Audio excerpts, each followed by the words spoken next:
Je voulais faire un petit retour avec vous parce que je m'étais un petit peu ouverte dernièrement. Que actuellement, je suis en procédure judiciaire contre mon ex qui me qui me menaçait de mort. Bref. Tout ça pour dire que j'ai porté plainte en décembre 2023. J'ai rencontré l'enquêteur en décembre 2023. Parce que quand tu portes plainte, là, premièrement, tu appelles le 911. Tu signales à la madame au bout du téléphone que tu veux déposer une plainte. Là, ensuite, c'est des patrouilleurs qui viennent te voir. Ils prennent ta déposition. Ensuite, ils envoient ça dans les mains d'un enquêteur. Donc, l'enquêteur m'a rappelé assez rapidement. Donc, j'étais comme, mon Dieu. Puis là, j'ai fait ma déposition avec l'enquêteur de police. Puis quand j'ai terminé, elle envoie ça au DPCP.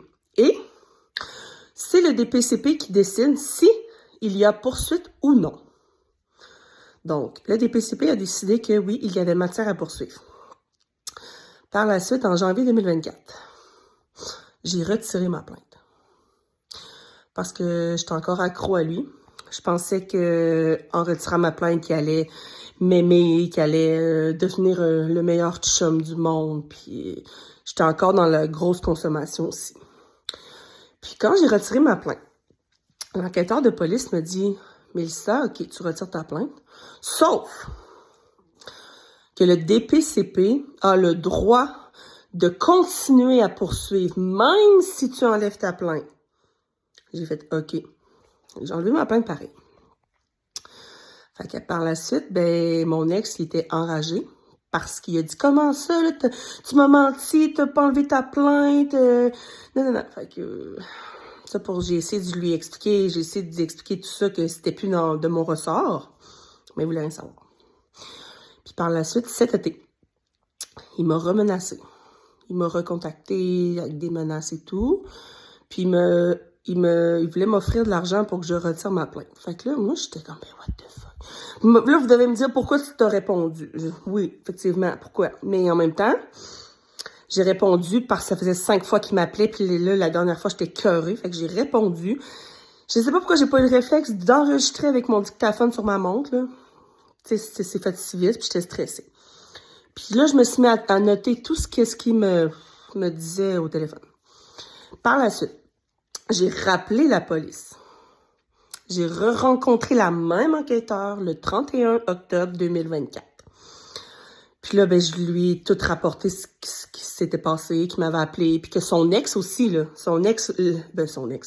sa blonde aussi, parce que la blonde qu'il a, elle a essayé de me rappeler, elle m'a envoyé un texto de bêtises, elle m'a envoyé un message vocal de bêtises. Donc moi, j'ai tout remis ça à la police en me disant c'est mon devoir, parce qu'il avait pas le droit de rentrer en contact avec moi.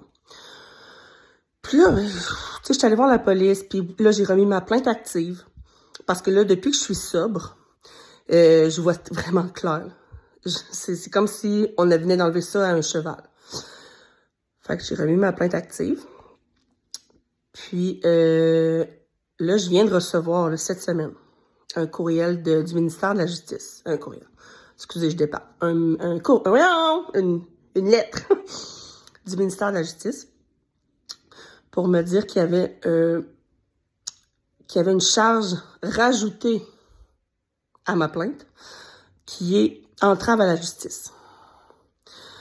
Fait que, tu sais, si j'avais pas appelé la police, là, si j'avais rien fait, puis que j'étais restée avec toute cette angoisse-là qui m'a fait ressentir en me recontactant et en me remenaçant cet été, ça se serait pas rajouté. Puis c'est ce qui fait que quand je vais arriver devant le juge, moi, j'ai plus rien à cacher. J'ai plus rien à cacher. J'ai été franche avec l'enquêteur de police. Je suis franche avec la procureure de la couronne, qui est mon avocate. Puis, ça sera le juge qui décidera, le rendu là. Mais quand j'ai reçu cette lettre-là, cette semaine, je suis restée... OK. Moi, je pensais qu'en allant voir la police, elle allait m'écouter parce qu'il écoute tout le monde. Mais là, que je reçoive une lettre du ministère de la Justice disant qu'il y a un nouveau chef d'accusation qui se rajoute, entrave à la justice, ça veut dire que c'est vraiment de l'entrave qu'il a fait. Fait que... c'est ça. Mais tu sais, comme je vous dis, moi, j'ai fait ma part. Je vais me rendre devant le juge, je vais répondre aux questions de mon avocate qui est la procureure. Je vais répondre aux questions de l'avocat de la défense. Je vais dire la vérité, parce que j'ai plus rien à cacher. Puis ben, c'est le juge qui décidera du reste. Fait que c'était juste ça que je voulais vous dire.